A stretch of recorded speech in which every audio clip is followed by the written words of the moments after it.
Amen.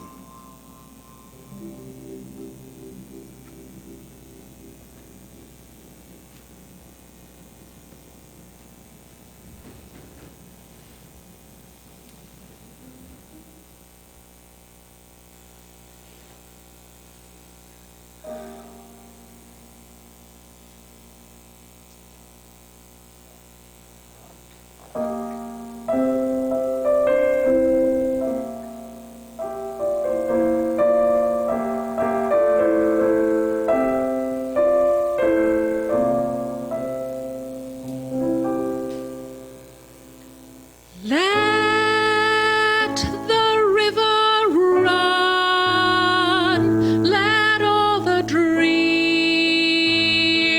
wake the nation. Come, the new Jerusalem.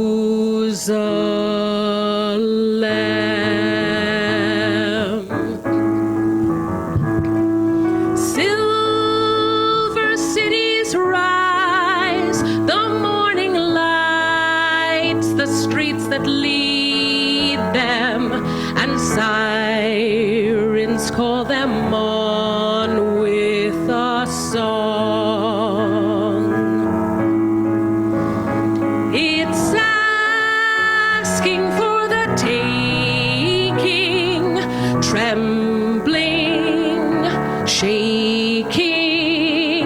Oh, my heart is aching. We're coming to the red, running on the water, coming through the fog, our sons and daughters. We, the great and small, let all the dreamers wake the nation and blaze a trail of desire through the darkening dawn. It's asking for the taking. Come run with me now. The sky is the color of blue you've never ever seen in the eyes of your lover. My heart is aching. We're running to the edge, running on the water, coming to the edge, your sons and daughters. Let the river run.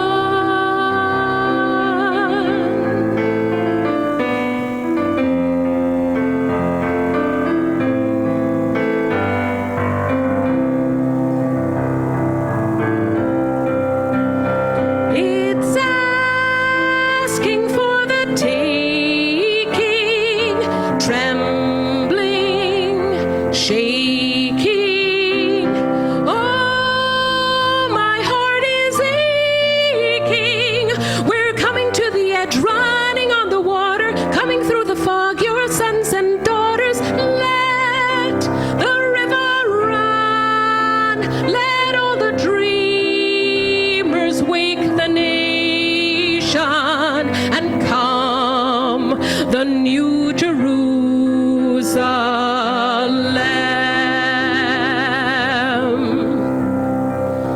Oh, come, the new Jerusalem. Oh, come.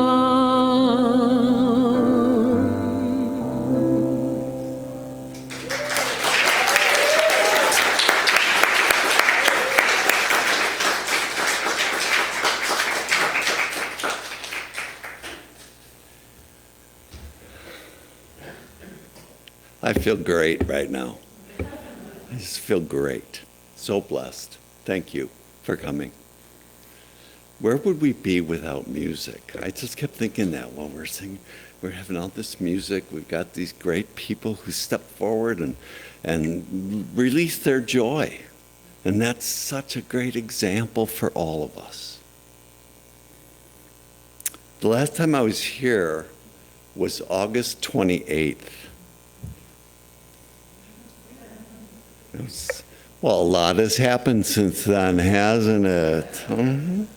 Yeah, and we took a road trip together when I was here last time. You, I think, were having your picnic that day, and it was warm. Everything changes.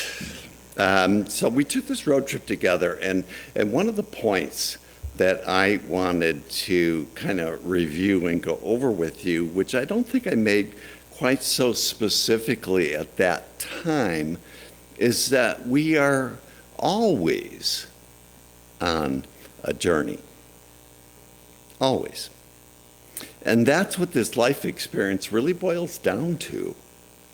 But this isn't a new idea, and we talk about it in Unity all the time.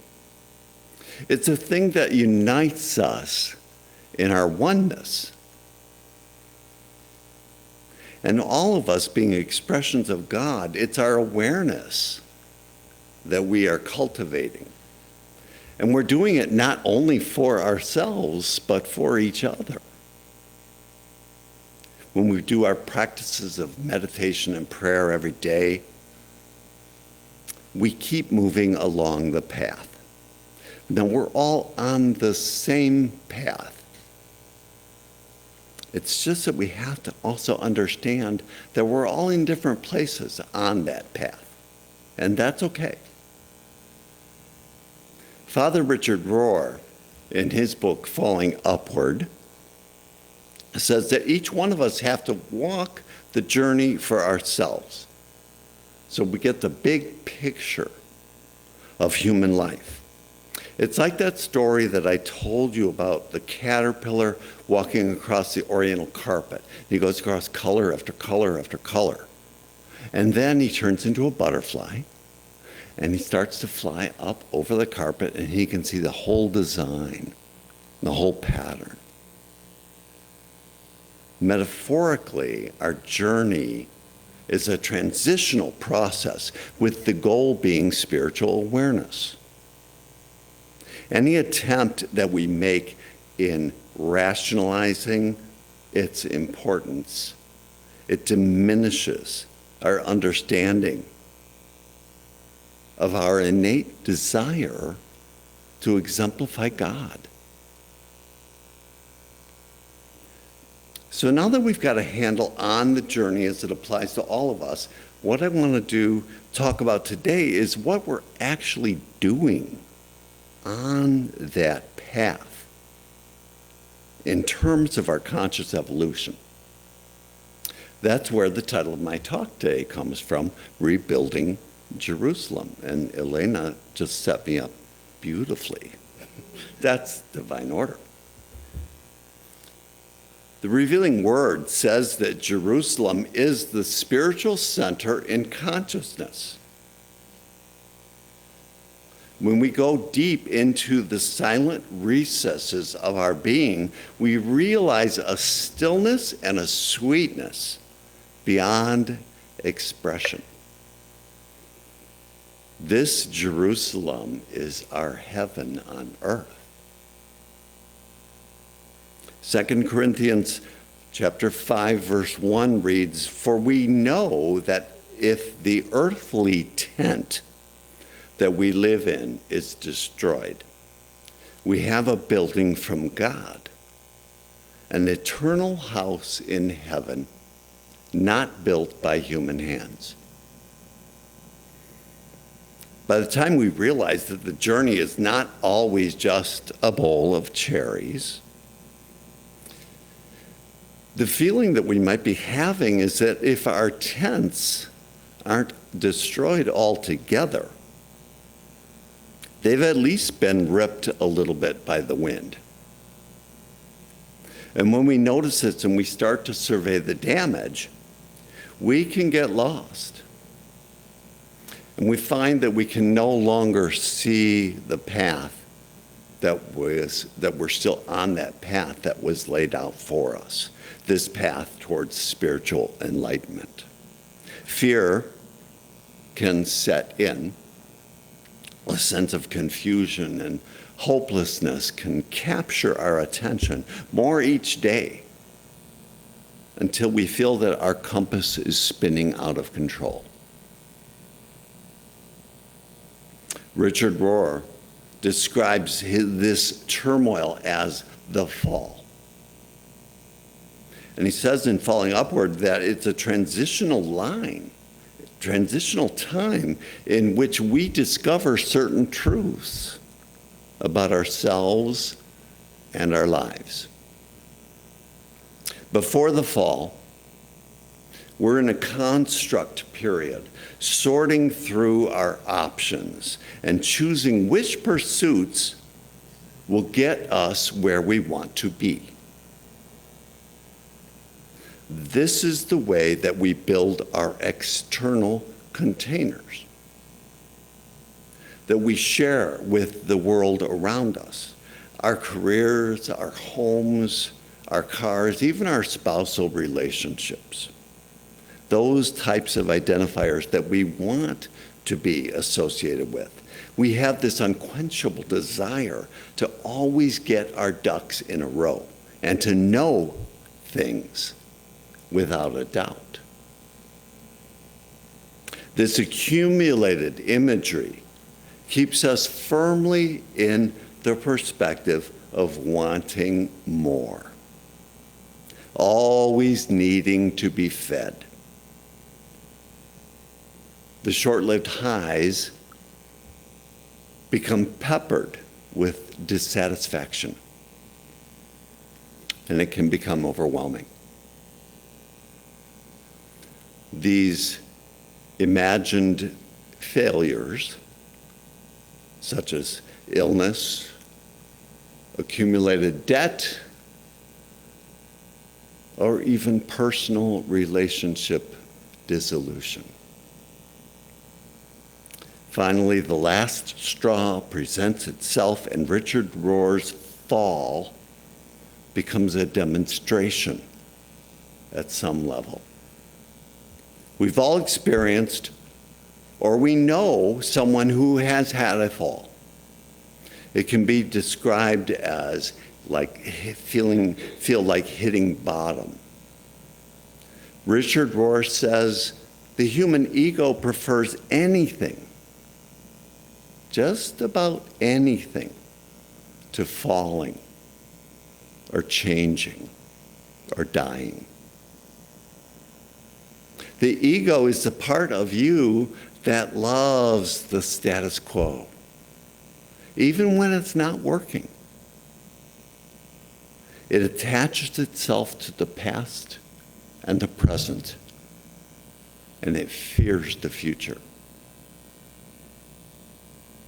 In his book, Finding Yourself in Transition, writer Robert Brummett says, transitional suffering can provide the breakthrough necessary to live an entirely different life. Dr. Jean Houston writes, suffering gives us eyes and ears to hear and to see what our normal eyes and ears cannot. The entry of the sacred, the possibility of redemption. The Revealing Word defines redemption as the process by which the life and substance of man's lesser self are brought to conform with the standards of his spiritual self. This lesser self, this is our before the fall container. The self that we assembled so arduously. Now I could go on with quotes from poets and philosophers and writers of all sorts about the enlightening benefits available within heartfelt events. But the important point that I want you to understand is that these good news ideas aren't always evident in the moment of chaos. However, every effort must be made not to judge these difficult times. The real transitory experience dissolves our need to know things for sure, to be certain about how life is going to be lived. I told a story once written by Dan Millman. Maybe you remember it about the farmer whose horse runs away. And his neighbor comes over and commiserates with him about his loss. And the farmer says to the neighbor, who knows what's good or bad? And this actually proved to be true, because the next day the horse came back and brought with it a drove of wild horses. The neighbor comes back and he's full of congratulations for the windfall. And the farmer tells him again, who knows what's good or bad? And that proved to be true again, because the next day his son tried to mount one of the wild horses and he fell off and he broke his leg. The neighbor comes back. More commiserating. The farmer says, hey, who knows what's good or bad? And for the fourth time, the farmer was right, because the following day, the soldiers came commandeering for the army, and the son was exempt because of his injury. The point of the story, and all of our stories of falling, is that appearances can be deceiving. Jerusalem is a classic story of life in transition. To this day, Jerusalem struggles to define and redefine itself. Book of Micah, chapter 7, verse 11 says, it will be a day for building your walls. On that day will your boundary be extended. Rebuilding our lives after a fall or what appears to be a setback, on that day, your boundary will be extended. Biblical time seems to be a pretty fluid concept, but historically, Jerusalem remained unprotected after its walls had been destroyed by the Babylonian army, led by that bad guy Nebuchadnezzar.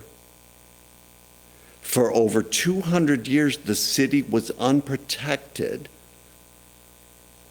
And the amazing story is that Nehemiah is accredited with rebuilding those walls in just 52 days.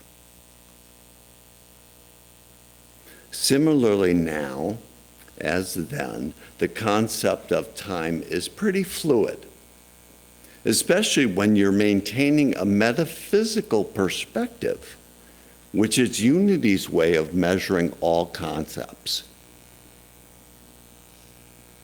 The point I'm really interested in having you take away this morning is that holding on to prehistoric ideas of how to live, of the way life should be, what's past already, or even what's happening now, it will slow down our future understanding and spiritual awareness. Holding on to your first half of life containers prevents us from entering the Jerusalem of our own experience. Whenever you are, whatever you think you understand, you're probably wondering somewhere in the back of your thoughts, when am I going to get there? Well, you find the answer to that question when you begin the construction of your second half of life image and regularly acknowledge the presence of God. The book of Revelation, chapter 22, verse 22, says of the new Jerusalem, the new Eden, on each side of the river stood the tree of life, bearing 12 crops of fruit, yielding its fruit every month. And the leaves of the tree are for the healings of the nations. The 12 crops of fruit one for every month. These represent the 12 apostles, or in unity, our 12 innate powers that we come into awareness of after the fall. This image of their presence, the presence, will continuously become more evident when you devote yourself to a regular practice of prayer and meditation, prayer and meditation, prayer and meditation, prayer and meditation.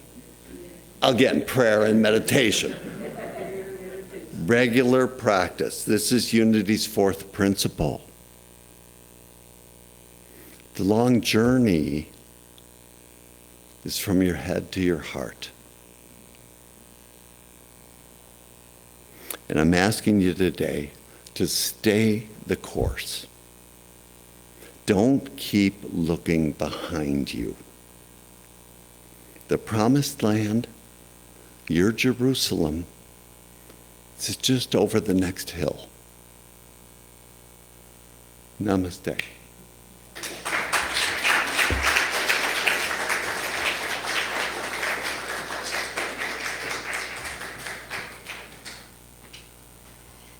Thank you so much. This is true for all of us every hour, single day. So thank you for the suggestion of this song by Bruno Mars. Today my life begins. That's what we're going to do right now.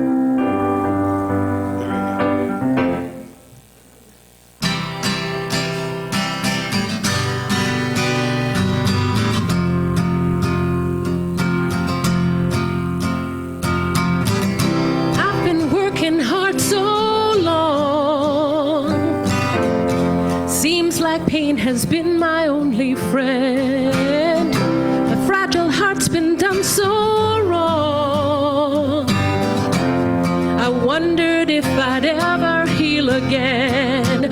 Just like all the seasons never stay the same. All around me I can feel a change. Oh, I will break these chains that bind me. Happiness will find me. Leave the past behind me. Today my life begins. A whole new world is waiting. It's mine for the taking. I know I can make it. Today my life begins. Yesterday has come and gone, and I've learned how to leave it where it is.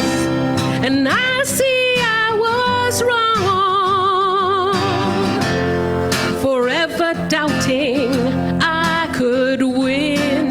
Just like all the seasons never stay the same.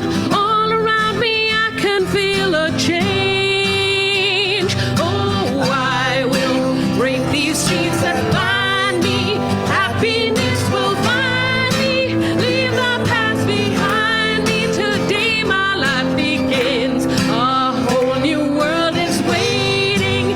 It's mine for the taking. I know I can make it. Today my life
Great job, Elena.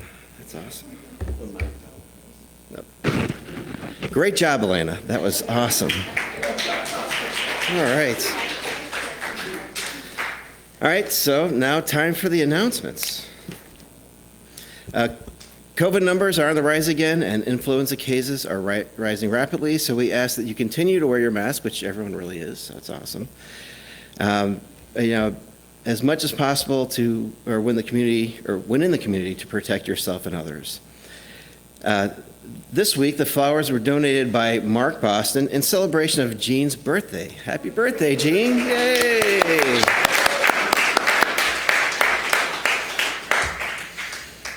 And then to donate flowers, the sign-up list is in the lobby. Dedicate your bouquet to any blessing, person, or event, birthday, anniversary, or to honor a loved one. It costs $35, and you'll get to take the flowers home with you after the service. Now, to pay for these, you can use the envelope in the back of the seat. Write flowers, your name, and the date that you'd like to donate those on the envelope, and pay with cash, check, or credit card.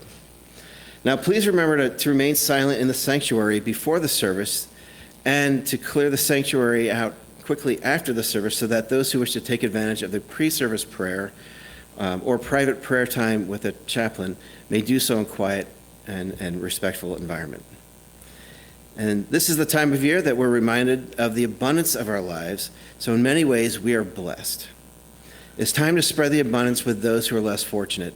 An updated list of critically needed items are posted in the fellowship hall, along with the collection box and red bin. The food pantry picks up donations every Monday, with the next pickup being November 14th, next Monday, a week from this Monday. Is that tomorrow? Yeah, can you believe it? We're already halfway through November? Jeez. All right, so tomorrow, and then is that? Oh, yeah, I'm getting to that. I'll get there. I'm sorry, I must have missed that. We'll get back there. All right. So in many households, there are those who are not always prayed or the focus of our prayers. So the chaplain team invites you to join us for a very special blessing of the pets. Bring a picture of your pet or pets. There is the blessing board out in the lobby. Feel free to, as you're walking by, you can bring a picture of your pets, but also bless the pets that are up there. Then next Sunday, on the 20th, we will hold a pet blessing after the service. The chaplain team will be here to pray for you and bless your pets. And we'll use the pictures that you bring, and we encourage all members to say a prayer when they pass the board. Also, a special thanks to Elena's daughter, Catalina, because she's the one who put the board together and put up all the pictures. So make sure you let her know that she's done a fantastic job. She's been very helpful with me. So please join us on Thanksgiving Eve at 6 p.m. for a special Thanksgiving service. Think of all the reasons you have to be thankful and remember them when you light your candle of thanks. The time will be confirmed within the next week, but please mark your calendars for the event. And then the Christmas Eve service will be on December 24th at 5 p.m. There will be no potluck, so now you have the day free for last-minute shopping and to cook for your families. But there will be plenty of time after the service to celebrate. And then the hospitality team is looking for volunteers. Team members will make coffee, provide snacks, either purchased or homemade, and set up for the fellowship after the service on Sunday. If you're interested in this opportunity to volunteer, please contact Janice Rowe or the office. And then you have an opportunity to serve our youth and make a difference. The Youth and Family Ministry needs classroom assistance. So even once a month would be very helpful. Training will be provided. See Miss Carolyn or email her at cdenoon2, the number 2, at gmail.com. And then, all right, we'll find that. Hold on. Here we go. So we'd like to give a special welcome to our new guests. If this is your first time here, please raise your hand and keep it raised. Our usher will bring you a welcome brochure with a contact card. So you can, there we go. Nice, wow. Woo-hoo. Nice, lots of folks today. Welcome. So in those packets, there is a contact card. You can fill it out, hand it in at the bookstore, which is down the hall, and you can receive a free gift. And so we're so glad you joined us today.